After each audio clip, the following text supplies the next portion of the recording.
Good afternoon, everybody. Welcome to our very first podcast, Unlock and Unlearn. My name is Shay, I'm Lisa. and we are going to start off by saying thank you guys for clicking on our video and listening to what we have to say. Round of applause to you guys. So today, what is going to be our topic of discussion? We're going to talk about. Okay, we might be a little late to the party, but we still have something that we would like to share. We're going to talk about the controversy between comedian Monique and her eldest son, Shalon. Yeah, because a lot of the videos that everybody pretty much have been putting out pretty much kind of hinting on the negative instead of like actually really trying to look at the root of the problem or where it actually could have taken place from the beginning. Because if we listen to what she said in her initial interview on Club Shay Shay, 2 years. yeah, she one, she was young when she had her son. That's number one. And Well, before we go there, before we go to Monique and her Club Shay Shay video, let's talk about everybody else who kind of jumped on the bandwagon and had an opinion about said videos. They were either in support of her or they were dragging her. They were either in support of the son or dragging him for being ungrateful. But there's 3 sides to every story. There's his story, her story, and then in the middle is the truth. So we're hoping that what we say does not look like we're leaning to one side or the other, because we're neutral. We're looking at it from a both whole sides, really, and just as a collective. And there was, people just looked at the surface, but there was a whole lot in both of those videos. They spoke to the dynamic of the family, but then there are underlying things that happened in the family that led to the disconnect between mother and son, and that is still leading between disconnect between mother and son. And I think people are failing to see that they are a family that is in need, and It's a lot of healing that needs to go on. And I hope that they are able to mend their relationship, because that's your firstborn child. That's your mama. To be honest, there's no reason for them to be separated. But everybody has to understand everyone else's motives, everyone else's trauma. And please know that there's some trauma on both sides. So there just needs to be a meeting in the middle where everybody puts down their guard and just listen and understand one another. And say how you really feel. And don't try to not say this because I feel like I don't want you to know that. I don't want you to know this hurt me. Or I'll need to look like I'm the strong one, because sometimes we have a tendency as people, parents, individuals, we don't like people to see our weak points. And sometimes it's better for you to just let your weak point be seen so you can get to the root of your problems, because for too long you're not going to be able to continue to just keep throwing the dirt on top of it, because eventually it's still going to erupt and it's going to come to the surface one way or another. Whether you want it to or not, your trauma is going to come and get you. Whatever you try to hide, it's going to come and get you. Whether it's through you, it's going to come through your children, your grandchildren, your great-grandchildren. It's going to find you. So, with that being said, what are we going to start off with first? Well, you were starting to talk about Monique and the things that she said on Club. Well, yeah. She basically started to give a little bit of information about the dynamic of her family, of how she was the fat black girl that nobody really picked. And that in itself right there is a trauma, if anybody picked up on that. Okay, let me go ahead and stop you. Because clearly I can feel my sister because I was she, okay? So I get where she was coming from when she said she was the fat black girl that didn't get picked to be in the group, didn't get picked to be the lead.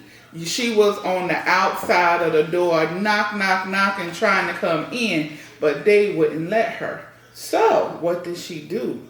She broke the door down, and she became Monique. MO'Nique. That Monique, if anybody caught on to that part. So when she became that Monique, the MONIQUE Monique died down a lot when she had her first son. Because she clearly stated that she had her son when she was young.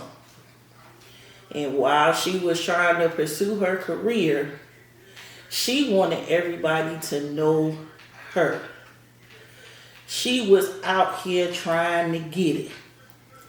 And she wanted her stuff. She wanted her name.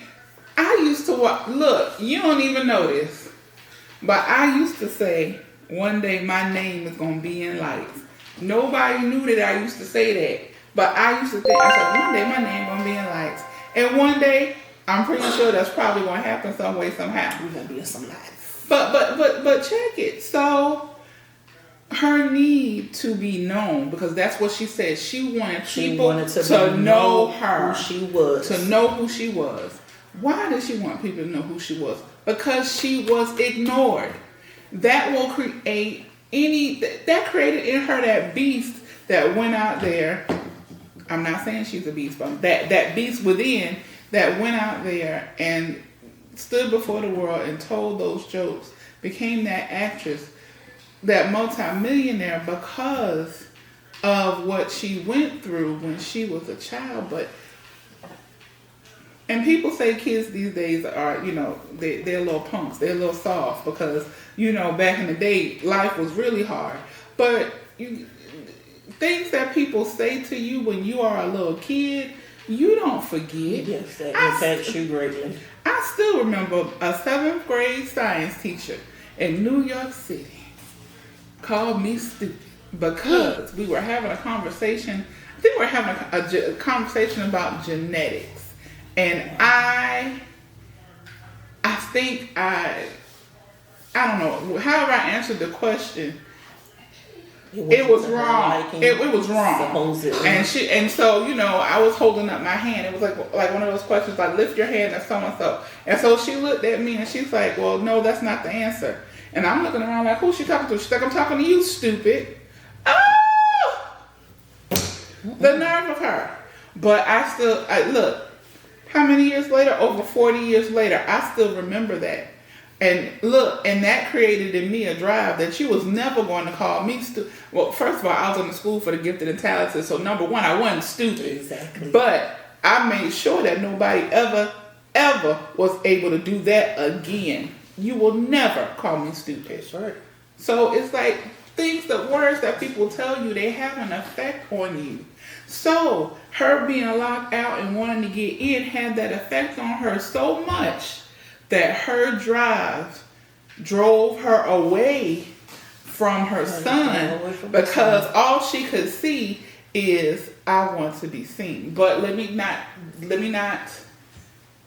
look over the fact that she also stated that while they were not poor, she wanted her son to have choices. And whatever he wanted. She said if he wanted to go to whatever college he wanted to go to, she wanted to make sure that he was going to get there. He didn't have to go to the state school or go to the technical school, because that's all that they were going to be able to afford.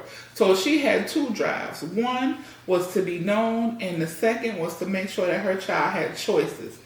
And the sacrifice to that was a lot of her time. so much of her time. To spend with her son, she wasn't able to spend as much time and be mommy like she needed to. So that's where the disconnect from the mother and the son relationship comes into play, because he stated in his video that his mom attributes her thanks to many other females in their family, which is one of his cousins that must have been his caregiver, that has taken more care of him while his mom was out working. So it's like him having what he wanted, he had the gifts, he had the money, he was able to get what he wanted, but ultimately what he really wanted, he just wanted his mom. And he wasn't able to get that because she was on a mission, so everybody knew who she was. So the goals that she had set before herself, she was going to hit those marks. And as a result of that, that is the reason why there is a wedge between the two of them. So, now, I always say this. Look at children in your family. Look at, I always say when we got out of, segregation, and we were able to go into specific jobs, and we were able to start earning a real great living, and as soon as we started to be able to get our stuff, what has happened is it has broken down our family, so to speak, because now our parents had such a drive to make a good life for the children, and they're never going to be lacking, and they're never going to have to want for anything, because they're not going to grow up the way I grew up. However, what we've raised is a generation of children that are not resourceful, that might be spoiled, and might not have the skills to care for themselves as they should, because mommy and daddy were outside of the home working and getting all of the so they can get all the stuff. But then who was there with the children, teaching them how to be productive citizens, right? And so this is not a finger pointing or a blame game, but this is just what we did, because who wouldn't want their child to have a better life than what they had? But ultimately, all children will trade whatever a parent can afford to buy them. They would trade it just for that time with the parent.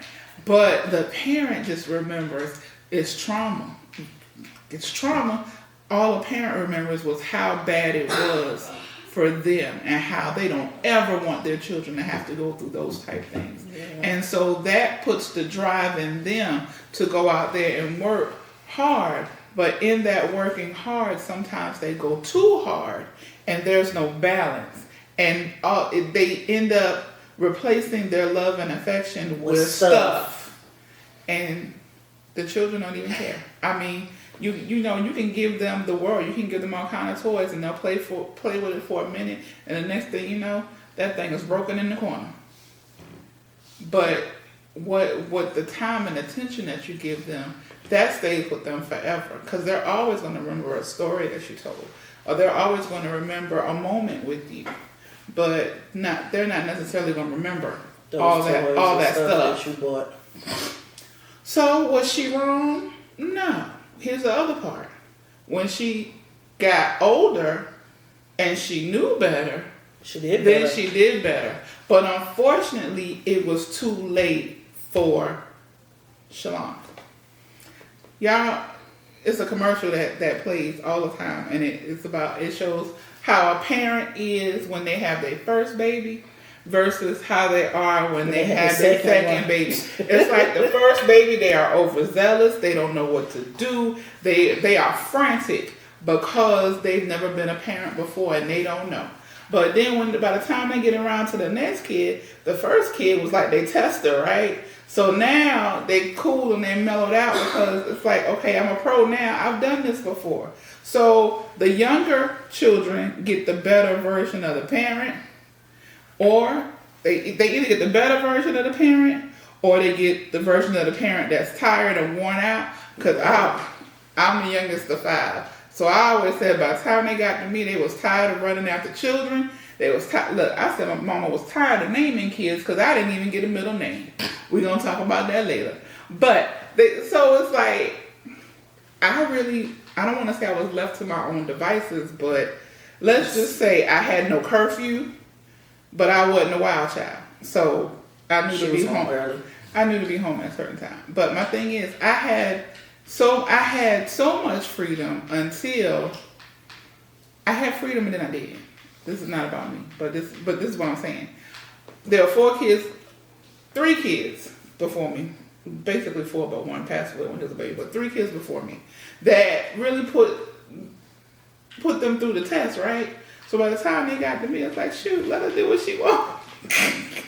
Okay, they didn't say that, but they didn't say it, but they knew you were gonna do it anyway. They knew I wasn't gonna be a wild kid. So really, by the time when I graduated high school, and look, that was it.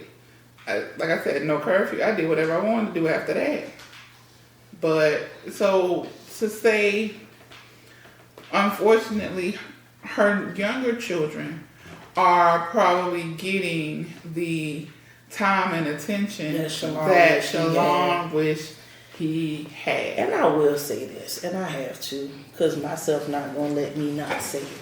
Shame on the people who were young, and you had kids young, and you know for a fact that you weren't the best parent to your children either. And you judge her about not being a mother to her son. So I hope you are able to look at yourself in the mirror, and yes, I say that with much emphasis in my throat. You can look at yourself in the mirror and honestly say, oh, you know what? Maybe I need to reevaluate myself. Mm-hmm. But some of y'all not going to do that. You just going to be like, oh, she trash. She a garbage mama. She should have been there for that boy. Take a trip down memory lane and think about how many times you wasn't there for your baby because you wanted to go to the club and you wanted your mama to keep your babies, or you wanted your little sister to babysit your children so you could go and turn up because you was a young parent. Because sometimes we forget we ain't perfect either. So like we said, we ain't bashing, we ain't taking sides, but you got to look at everything from all possible angles. She said she was young. She admitted that she wasn't the best mother. She said all of that. But nobody heard that part. Y'all just went straight for the jugular. Oh, she trash. She garbage. She ain't take care of her son. Think about how you were when you had your first child, or if you were a young parent. Think about the trials and tribulations you had to go through when you had your own kid. And then watch that video again and see if you got the same opinion. Mm-hmm. So, now Shalon, on the other hand, we could tell he's hurt. Most definitely he is. And and rightly so. I heard him saying that he doesn't want to be a mother to his son any more than she wants to be a mother to him. I feel like he doesn't want to be her son any more than she wants to be his mother. But I feel like he's saying that from a place of hurt. Because I feel like if his mother, if she just stops and thinks about everything that she's done up until the point to where she is, and all of the milestones that she missed with him, and realize that, man, my baby is really hurt. I really need to go to my son and I need to hug him and sincerely tell him, son, I am so very sorry. Because even though I was able to provide the best life for you, give you all of the things that you wanted and probably half of the stuff that you didn't need to have, all you really wanted was just for me to be there. Just be your mother. And I wasn't able to do that. And again, I'm sorry. Now, I think his whole attitude will change over time with therapy. But sometimes you got to understand your words got power. So sometimes you might say, oh, I apologize, I took accountability for it. Okay, but if you're not saying it in a compassionate way, or you're not saying it to make me feel your heart when you saying it, it's just like you just throwing it out there. Because she said, don't apologize like a punk. When it comes down to your child, there's no being a punk. When it comes down to your parent, there is no being a punk. So Shalon never said that she didn't apologize, but what he said was he didn't believe it. Right. I don't know how the words came out, but she might have felt in her heart that she was, or she might have meant what she said, but it didn't translate to him that way. The delivery wasn't so right. Maybe it could be that he wasn't in a place to receive it. His heart wasn't open enough, or maybe he's not trusting what he heard. But he didn't say that she didn't apologize. He just said he didn't believe it. right. So there's a lot there. So here's the thing, right? Because I want to talk a little bit about Mr. Sidney too. Yes. And the dynamic between him and Monique, because I understand. I think I understand that too. And let me just preface this by saying, no, we are not therapists. Not therapists. Just looking at it from a different angle. This is just opinions on based on life lessons and experience. But also, I work in a field where I deal with people who have experienced traumas. So I learned some from that. But no, I'm not a therapist. But And neither am I.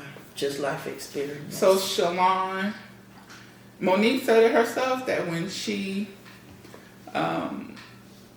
calls her husband, Mr. Sidney, she calls him daddy. What? Because he grew her up and she came out of her 15-year-old mentality. Pause right there. Mm-hmm. Listen to what she just said. She was a grown woman and he had to grow her up from her 15-year-old self. Now, if that ain't a word right there, I don't know what it is. Yes. If you are in your 30s, 40s, 20s, or maybe late 20s or whatever, and you're saying out of your mouth, somebody had to grow you out of your 15-year-old self, that lets me know your mentality wasn't right. And rightly so. So if your mentality and your thinking is not right, you're going to think and you're going to function like your 15-year-old self. What do 15-year-olds do? Irresponsible things. They don't know how to do most adult things, like take care of a baby. So if you were listening, like I said, pay attention to what's being said. She already let you know I was in a 15-year-old state. I wasn't in a mature state to do what I needed to do to take care of my first son. So I'm going to take it a little further. So I don't know. I never heard her mention that she has sought therapy of any kind. I never heard her mention it. But I'm going to say it would be a good idea. And this is why. It is known, right, that Monique has experienced trauma, abuse, right? Emotional abuse, physical abuse, trauma, right? So those of us who know about trauma halts your development. So at whatever age she was when she experienced this trauma, that's where you get stuck. That's where her development got stuck. So if she's saying she got a 15-year-old mentality, how old was she when that trauma stopped or started? See what I'm saying? So all of everything is linking together, right? It's linking together. So behaviorally, emotionally, cognitively, at some point, her growth, her development could have been stunted to the point where she was not able to act in a way that an adult would act or do things that an adult would do, okay? Right. So she's not being funny, she's not being facetious, she's not being flip. She's not just calling him daddy for the sake of calling him that. This person, not this person, I'm sorry, her husband has been the rock in her life for a long time. When her family wasn't her rock, this man was. When he was just her friend, he was her rock. And so he knows her when she was at her worst stuff, like she said. When she was being locked out of the group, when she was not being heard or seen. I believe, this is what I believe, he's always fought for her. And he's probably the only man that has, because usually who does that for a girl? Her father, maybe her brothers, but definitely her father. He was the protector for her. He fought for her because he cared for her, his friend. And he's probably the only man in her life that she could have trusted the way that she trusts him. And she did say that was a person she needed to be able to trust somebody. She stressed that. She said, I just needed somebody that I can trust. And he was the person that was there that she trusted, because she stated her brother stole from her. Her brother molested her. These are men who are in her life, who are close to her, who have done traumatic things to her, so she can't trust them. And she also said in I believe the same interview, she was speaking about her dad. Her and her dad had a good relationship, and I think one day her father said something to her, or something happened that caused her not to be able to trust him again. So that's 3 major people in her life: her dad, her brothers, who are supposed to be her protectors, who are supposed to be people who are supposed to be her ride or dies, and they dropped the ball and didn't do that. So who came along to save her? Mr. Sid. That was her rock. That was her protector. That was the person who trusted her. That was the person who played with her in the sandbox when everybody wanted to go play hide and seek, and they didn't want to pick her to come play with everybody. So when she calls him daddy, yeah, it does sound a little weird, but this is the place of where it's coming from, why she's calling him that. So she's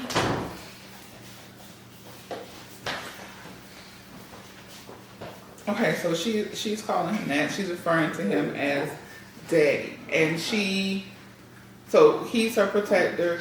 He fights for her. And people have people I've heard in Hollywood or whatever, they have a problem with him. He's her manager, but he's her husband. But the reason why he fights so hard, and it might come across to some people as arrogance, it might come across to some people as harsh, but he is truly her friend. And he does not want to see his friend get hurt anymore. He is fighting for his friend. Exactly. So it might come across a little harsh sometimes, but I see why. Okay? I see why they work the way they work, and why he's there to speak on her behalf. However, when it comes down to her relationship with her son, I think she needs to be the person in the forefront of that, because although he's known her son even before he was born, that relationship between mama and son has to be mended between them two, mama and son, and then they can add Mr. Sidney onto that, and I don't know why I'm calling him Mr. Sidney, but Mr. Sidney. Well, So we talked about Monique's trauma, right? But okay, so we know we got trauma on her side. Shalon has trauma on his side. Why?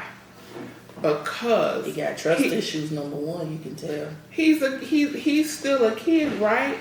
And although his mom went to work to provide for him, he's still, in my opinion, from what I can gather from watching his videos, is he don't see where his mother fought for him. He don't see where his mother was. He's like, why? It's almost like, why mama don't want me. Right. It's almost like that. It's like, why mama didn't fight for me. Why? Because she could have spent time with me. She didn't have to go out to get all these things. I didn't even say I wanted all these things. Although he might have took every gift, might have spent every dollar that she gave him. He's probably saying, well, I didn't ask for all of that. And like I said, any kid would gladly give back whatever mom, dad purchased just for that time with their parent. So what he's seeing is his mom not fight for him. So he's growing up and he's traumatized. Thinking that my mother doesn't fight for me. She doesn't want to be my mother. And the flip side to that is, I don't think she didn't want to be his mom. She's still dealing with the trauma that she's she still got. Dealing with her own trauma. Because remember, she's still trying to be known. And let's think, she's still in her 15-year-old self. So in your 15-year-old self, you're not really focusing on your number ones. Mm-hmm. The proper number ones, I'll say that. Her number ones at the time was, she wanted her name in the lights. She wanted to have her stuff. She wanted to make sure her son had choices. That was her number ones. She wasn't thinking like a mother who has children and you are like, look, we just gonna thug it out together. My baby gonna stay with me. If I don't have enough money to buy food, I'm gonna feed him, and whatever he don't eat, that'll be what's left for me. She wasn't in that mentality. She wasn't in that headspace. She wanted the steak, the potatoes, the broccoli with all the fixes on the baked potato. She wanted it all from the giddy up. And she wasn't taking no shorts when she went out there. She did what she had to do. So this is why the disconnect between him and his mom is where it's at, because he wanted mom to fight for him. He wanted mom to be there with him, but mom was out here making a living, getting her stuff, getting her name in the lights. That's what she was out there doing. Now, let's add, I don't want to say insult to injury, but I'm going to say insult to injury. Because he's the number one child, firstborn, right? Now she has other children, and they get the best version of her. And he gets to see that they get the mama that he wished he had. Right. And I think a lot of firstborns have that same mentality, because again, when you have your firstborn, you don't know what you're doing. But by the time you get around to them last ones, you done became a pro. Practice. So I don't think anybody can tell me that he might not have a little smidge, just a little bit, and not in a bad way, but just in I wish it was me way. Right. That he doesn't have a little bit of jealousy that the younger kids are getting a better version of his mom than what he got. Because he's wishing that he could have had that too. But like I said, not in a bad way. Not that he is upset about that for them, but he just wished that he had a little bit of it. So guess what? Trauma. Yeah, another part of that too, I remember Shalon saying that Mr. Sid made a comment about him only having 3 sons. And naturally when you marry somebody, y'all become one blended family. So your babies are my babies are your babies.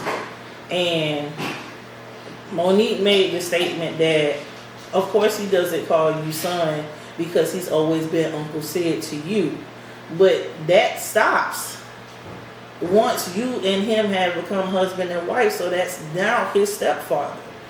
So rather he's always been Uncle Sid or not, that is now my stepfather because this is the person who is married to my mother. So now you're not Uncle Sid anymore. You're a father now.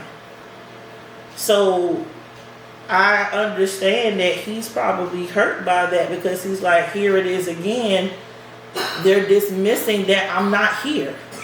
You're only saying there's 3 sons instead of saying there's 4, which he's the oldest, and then there's the other 3 children. So that's like another uppercut because I'm being looked over. So of course that's a whole nother set of trauma. But then on the flip side of that, now he has a resentment for Sid also. Because now you're not recognizing me as your child. So then what do you do with that? Like, dang, I can't get my mom to be my mom, and the person she's married to doesn't even call me son. I'm nephew. So it's like you gotta fix the pieces how they supposed to be, or the building gonna fall down and it's crumbling because everybody not in place. That's not your uncle. That is your stepfather. That is your mother's husband. But okay, I get what they're saying. He has a father, so but that doesn't negate that Sydney is his stepfather now. So. Okay, so we looked at the trauma on both sides. So let's kind of wrap this up. But there's not much more that can be said on this except for the fact that people need to look. Well, first of all, here's one thing. We only know but a smidge of what their life really is because, to be honest, it's really not our business to know. Exactly. So I'm sure there's other things that may have happened, transpired in their relationship, why they are not happy with each other. Conversations, text messages, miscommunications. We're sure there's a whole bunch of other stuff. Right. But the bottom line is, it's a mother and a son that needs to mend their relationship. And we just laid it out. There's trauma on both sides. They just need to forgive each other. The both of them needs to forgive each other. Mama and son need to forgive each other for whatever happened and say, let's start fresh. Family counseling? Hey, great idea. Yes. Don't know if they ever thought about it. Don't know if they ever suggested it. Don't know if they went and it fell apart. I don't know. But I think that it would do them well to maybe have a mediator to help them work through the issues they have with each other because, again, it's trauma on both sides. And it's because there's been trauma up and through that family. So we can't always fix what has happened in our past without the help of a professional. I know we as Black people don't necessarily want other people in our business, quote unquote, a therapist, but we need that kind of help sometimes to be able to work through things. So I think it would be a good idea. And this is a part of the Unlock and Unlearn podcast because I know a lot of families, they don't like to have people in their business. They don't like the victims to open their mouths and say, look, this happened to me. This person did XYZ to me. We don't want people in our business. But then when you don't open your mouth and you don't say what has happened to you, or you don't address what trauma you have gone through, that is going to show up in your adult life, whether you believe it or not. Because some people, they don't want to be in relationships because they feel like, I can't trust nobody. I can be by myself. I can do everything by myself. And you lash out at other people and not realizing that you do it. Or you might have children and you might take out your anger and your frustration out on your children and not even realize that you do that. And that right there is just causing another generation of the curse to continue to go down into the family. And then at the same time, you still hurting yourself in the process because you didn't heal from that. So please, that whatever happens in this house stays in this house, that is a lie. That is the most horrible thing anybody has ever told a person who has been traumatized or has been abused or hurt or anything. Because a lot of people who kept that, whatever goes on in this house stays in this house, a lot of them sleeping in the graveyard right now, and they probably could have been saved if they opened their mouth and they said something.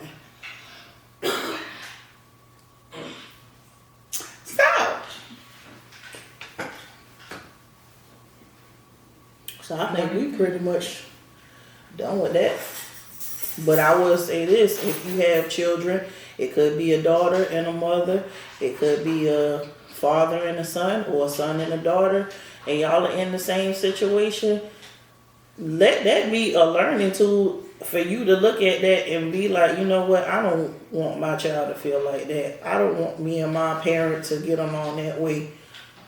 Somebody got to be the bigger person. Somebody got to be the bigger person. Start the hard conversation. Ultimately, it should be the parent. Because you brought that child here. That child didn't ask to be here. You should be the one to just swallow your pride and be like, you know what? I got to make this wrong right with my kid because I'm the cause of it. Rather you want to have the hard conversations or not, if you really love your child the way you say you love them, you gonna go to the end of the earth and do whatever it is you gotta do to make sure that that baby is all right with you before you leave here. And none of us know how much time we got living on this rock. So if it can be done immediately, make it happen. And that's all I got to say on that. So, it's 2024. Black people, let's be moisturized and healed, okay? It's time. It's time. It's time. And my hope, my prayer is that this mother and son find a way to heal their relationship. She got a grandbaby. I would like nothing better than to see them all just be together. Be one big happy family. Be one big happy family, you know? Instead of having to hear about how great her grandmother was or is, let her experience it herself. So we don't want to see this family's there are already portions of this family that are not together, right? But we would love to see that particular relationship mended, and that they go on and just live a happy life. Let's just say this, man.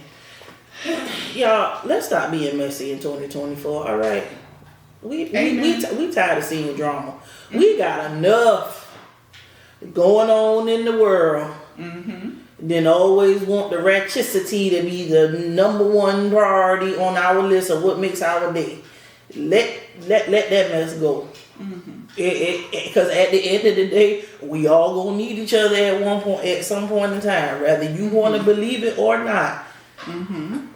And look, she is a celebrity, and they let us into their lives. Yes, they do, but they don't have to tell us everything. Sure don't. None of us have a right to be giving people death threats over something that don't have nothing to do with us. It ain't your family. Why you threatening? What you threatening people with threats for? I don't know. People be People are weird. People are a little delulu, okay? And No, you know that's a big stretch. That's a bit much. You know, we can partake in a little bit of, you know, the celebrity business, but there's a line. Don't go that far. Don't go there. Don't get crazy. Don't get locked up now. So yeah. Say your piece. I mean, be respectful with it. You have your opinion. Let somebody else have theirs, and be done with it. But there's a way to have it respectfully and not do craziness. Yes, we hope that someone learns from what we said in this video, because we're all about unlocking the truth and unlearning the lies, honey. We got to unlearn these lies. We got to get this truth. This truth got to be told. Look, the lie that we're going to unlearn is that black people don't need therapy, okay? We're going to unlearn that lie. Ain't nothing wrong with sitting on somebody's couch and, you know, let them help you sort through some things that you can't sort through on yourself. Yes. You need to pray, absolutely. Yes, that is you can talk to God, but sometimes He gave those professionals some knowledge for a reason. They are there. Use them. Use them. All right. And so that's the end of this episode of Unlock and Unlearn. Our first. We got through the first one. Thank y'all. We appreciate you. This is episode number 1. Please like, share, subscribe to the channels. And you can we're going to leave the comments open on this video, but don't get crazy. Don't get crazy, because we want to hear what y'all got to say. And if it's something that you want to unlearn, unlock some truth on, hey, put it in the comments. Hey, we're willing to go with it. Suggestions. Just don't be saying no crazy. Don't be we're gonna vet those suggestions, and it might get picked up. It might not. If it don't feel bad. Okay. Some things are going to be in our vein and some things are not. Okay? All right. So let's just say that. Because we don't want everybody to think that they can send us anything and we're going to talk about it. Just keep it cute. Keep it cute. All right. Keep it cute. Y'all good? Everybody in agreement? We had a good time. Mm-hmm. Let's go get us something to eat. Let's drink some water and mind our business and get ready for tomorrow. Peace out, y'all.